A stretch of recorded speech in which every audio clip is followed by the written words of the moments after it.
আমি টুটু সাধু। আমার ইউটিউব চ্যানেলের নাম হচ্ছে ক্যামেলিয়া। আমি যে গল্পটা বলি সেটা হচ্ছে আজকে 37 নম্বর ব্লক, আমার চোখে আন্দামান 37 নম্বর ব্লক। কোরাল ফায়ার করার অবশেষে এলিফ্যান্ট বিচে পৌঁছালো। সমুদ্রে অনেক রকমের রাইড আছে, আমার আবার কোনো জিনিসের উপর আগ্রহ ছিল না। যেটা ছিল সেটা হলো স্নর্ডলিং, মানে সমুদ্রের নিচে সমস্ত কিছু দেখা।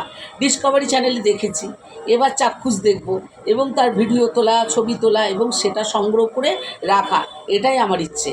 তাই ওনাদের সাথে কথা বললাম। ওনারা বললেন ঠিক আছে, তারও ব্যবস্থা আছে, কিন্তু এক একজনাকার পার হেড 800 টাকা করে পড়বে। আমরা রাজি হয়ে গেলাম। তারপর 3 জন গাইড আর 2 জন ফটোগ্রাফার নিয়ে গেল আমাদের। যাবার আগে অক্সিজেন মাস্ক পরিয়ে দিলেন। আমরা 3 জন গেলাম।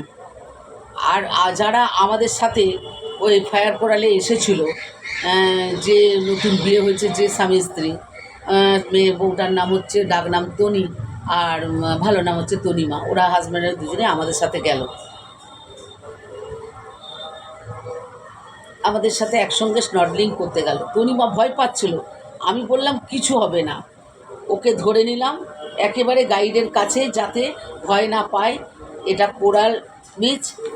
এই বীজটার বিশেষত্ব হলো সমুদ্রের নিচে কোরাল গাছ, কলার গাছ, আরও নানা রকমের স্টোনের গাছ আছে।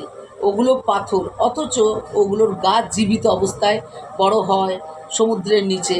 কত রকম সুন্দর সুন্দর গাছ আর সুন্দর সুন্দর মাছ, কত কত মাছ, হলুদ আর কালোতে জেব্রার মতো। এটা যেন একটা আলাদা জগৎ, এক কথায় দারুণ।